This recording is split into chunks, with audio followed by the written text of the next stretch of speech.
Hello student, this is Nitin Pandey and you are watching NP classes. So student, number system के lecture third में आपका बहुत बहुत स्वागत है।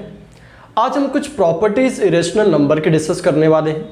वैसे तो हम पहले रेशनल नंबर इरेशनल नंबर्स को समझ चुके हैं और जिन्होंने वीडियो अभी तक नहीं देखी है तो प्लीज़ डिस्क्रिप्शन में आपको उसका लिंक मिल जाएगा और लिंक को ओपन करके सबसे पहले उन वीडियोज़ को पढ़ो, उन वीडियोज़ को देखो और उन वीडियो से फिर आपको समझ में आ जाएगा कि रेशनल नंबर और इरेशनल नंबर क्या चीज़ है।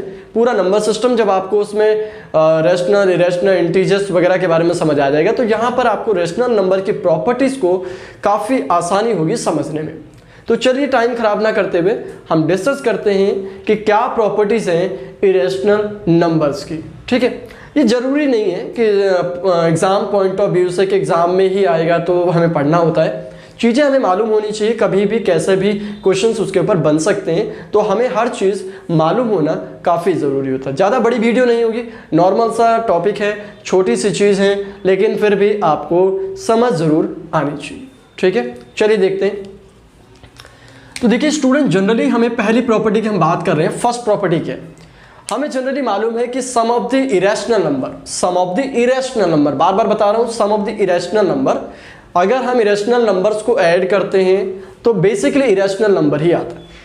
लेकिन क्या ये ज़रूरी है हमेशा कि ऐसा ही हो? चलिए समझते हैं।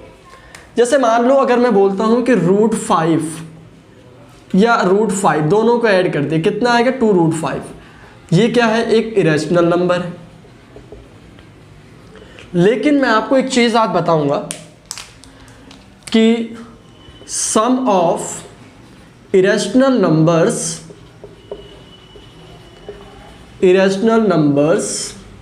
need not be irrational। इसका क्या मतलब है? इसका मतलब मैंने ये कह दिया आपको कि रेशनल नंबर का सम तो रेशनल नंबर आएगा, लेकिन क्या इरेशनल नंबर का सम भी रेशनल नंबर हो सकता है? चलिए उसको समझते हैं। तो मैंने बोला है आपको कि sum of irrational numbers need not be irrational. ये जरूरी नहीं है कि हमेशा इरेशनल हो, इरेशनल होता है लेकिन हमेशा पॉसिबल नहीं कि इरेशनल ही हो। फॉर एग्जांपल √3 प्लस √3, √3 प्लस -√3 दोनों ही इरेशनल नंबर है। बीच में मैंने प्लस यूज कर, इसका मतलब मैं सम कर रहा हूं।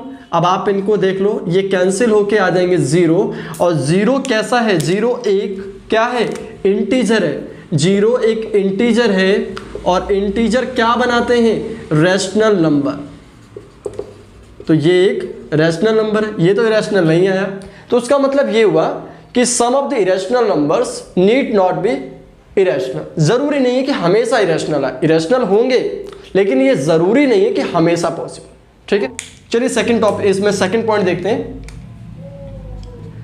सेकंड पॉइंट ये है कि डिफरेंस ऑफ इरेशनल नंबर्स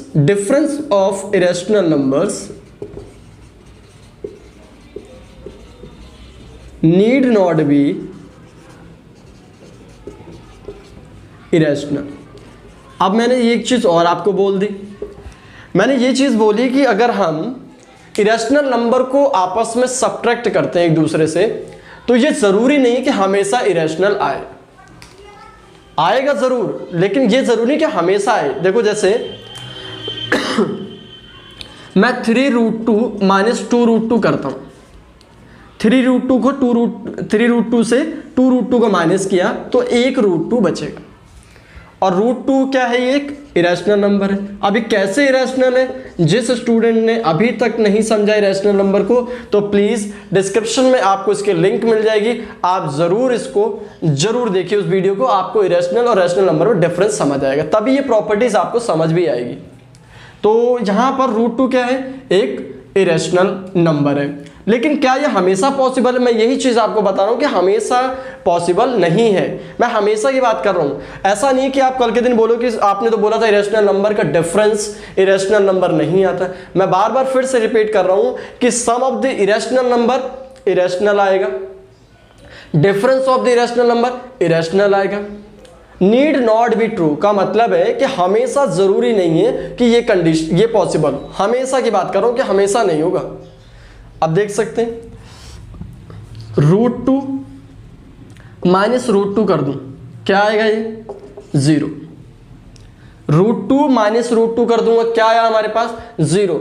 और जैसा कि आपको ऊपर बता चुका हूं कि ये एक रैशनल नंबर आया आपके पास, तो इसका मतलब हमेशा ऐसा नहीं होगा कि सम और डिफरेंस इरेशनल नंबर का इरेशनल ही आए, कंडीशंस भी होती हैं कुछ, ठीक है। तो फटाफट इन 2 पॉइंट्स को नोट करो।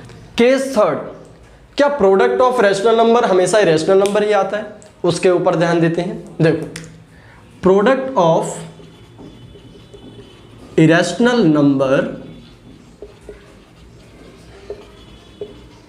नीड नॉट बी इरेशनल, ये हमेशा जरूरी नहीं है, आएगा जरूर। इरेशनल नंबर का प्रोडक्ट इरेशनल होगा, लेकिन ये हमेशा नहीं होता है, ठीक है। अब देख लेते हैं फॉर एग्जांपल, जैसे मान लो अगर मैं आपसे बोलूं कि √5 इंटू √7 इक्वल टू आएगा √35, विच इज क्या है, एक इरेशनल नंबर है, ये एक इरेशनल नंबर आ गया। लेकिन क्या √2 इंटू √18 करता हूं, ठीक है, √2 और √18 कर देता हूं, तो मेरे पास आ गया √36, क्या आ गया, √36 आ गया। अब 36 क्या है, एक परफेक्ट स्क्वायर है। 36 कैसा है, परफेक्ट स्क्वायर है। अब परफेक्ट स्क्वायर जिसे ना पता हो उसके लिए भी डिस्क्रिप्शन बॉक्स में आपको लिंक मिल जाएगी डिस्क्रिप्शन में, और आप जरूर जाकर वो वीडियो जरूर देखिएगा, ठीक है। परफेक्ट स्क्वायर के लिए तो यहां पर आ जाएगा इसका आंसर कितना, 6, और 6 क्या है, एक रैशनल नंबर है। ये तो भाई क्या है, एक रैशनल नंबर है। तो आप तो कह रहे थे रैशनल आता है, तो ये हमेशा नहीं होगा, ठीक है, हमेशा नहीं होगा। तो product of irrational numbers need not be irrational, irrational होगा लेकिन ये जरूरी नहीं कि हमेशा होगा। ये इंपॉर्टेंट है यहाँ पर। इन प्रॉपर्टीज को समझाने का मतलब ये है मेन कि मैं आपको ये बताना चाहता हूँ कि ये सम हो गया, डिफरेंस हो गया, प्रोडक्ट हो गया एंड डिवीजन हो गया of irrational numbers need not be irrational, जरूरी नहीं कि हमेशा इरेशनल होगा। मैं ये आपको बताना चाहता हूँ, ठीक है। तो प्लीज फटाफट नोट कीजिए। अब हम बात करेंगे क्या क्वोशंट, मतलब जो डिवाइड करने के बाद जो आपका रिजल्ट आता है इरेशनल नंबर्स का, क्या वो भी हमेशा इरेशनल होगा या नहीं होगा, वो देखते हैं। केस फोर्थ, ठीक है, केस फोर्थ में quotient of irrational numbers need not be irrational, ठीक है। अच्छा, क्वेश्चन का मतलब जैसे मान लो मैं बोलता हूं आपसे कि √5 है और इसको √2 से डिवाइड कर दे, तो जो आएगा रिजल्ट उसे क्या बोलते हैं, क्वोशंट आएगा वो, ठीक है ना। इनको डिवाइड करने के बाद जो आंसर आता है वो क्या होता है, क्वोशंट होता है हमारा, ठीक है। तो अब इनको अगर मैं डिवाइड करूँ तो ऐसे डिवाइड होंगे नहीं, ठीक है। तो जितने भी हमारे पास डिनोमिनेटर में इरेशनल नंबर होंगे उनको हम रैशनलाइज करेंगे।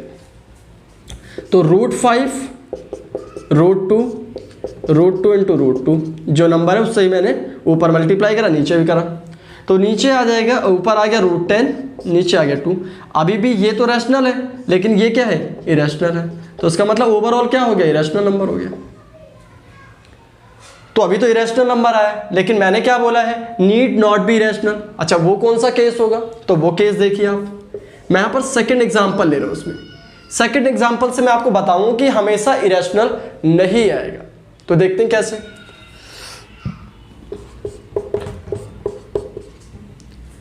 √12/√3, क्या इसका क्वोशंट भी इरेशनल नंबर आएगा, देखते हैं। √12 को आप लिख सकते हैं 2√3 और √3 एज इट इज कैंसिल हो गए, तो क्या आ गया आपके पास, 2 आ गया, 2 आ गया। अब अगर 2 आ गया तो ये तो एक रैशनल नंबर है, ये क्या है, एक रैशनल नंबर है। तो इसका मतलब अब आप यहां पर अब बोल सकते हो कि sum, difference, product and quotient of irrational numbers need not be irrational. ये ज़रूरी नहीं है कि हमेशा आप इरेशनल नंबर को सम करो, उनका सब्ट्रैक्शन करो, उनका आपस में आप मल्टीप्लाई करो, डिवाइड करो तो इरेशनल है। ध्यान रखना, इरेशनल नंबर की बात करो, रैशनल और इरेशनल को मिक्स मत करना, वो अलग प्रॉपर्टी है। हम यहाँ सिर्फ इरेशनल नंबर के प्रॉपर्टीज डिस्कस कर रहे हैं, तो जो नंबर लिए जाएंगे वो इरेशनल नंबर ही लिए जाएंगे। बात समझ आ रही है? तो आई होप कि ये वीडियो आपको अच्छी लगेगी, और अगर वीडियो आपको अच्छी लगती है तो प्लीज़ प्लीज़ प्लीज़ इसे लाइक कीजिए, शेयर कीजिए, और अपने फ्रेंड सर्कल में भी शेयर कीजिए कि सब्सक्राइब करो इस चैनल को, जितना हो सके इस चैनल को सब्सक्राइब कीजिए। अभी हमारे सब्सक्राइबर बहुत कम हैं, तो जैसे ही आप हमें सपोर्ट करेंगे तो थोड़ा सा हमारे अंदर और कॉन्फिडेंस डेवलप होगा, और आपके लिए हम और हार्डवर्क करेंगे और मेहनत करेंगे। ठीक है, तब तक के लिए जय हिंद, जय भारत। मिलेंगे अपने लेक्चर 4th में।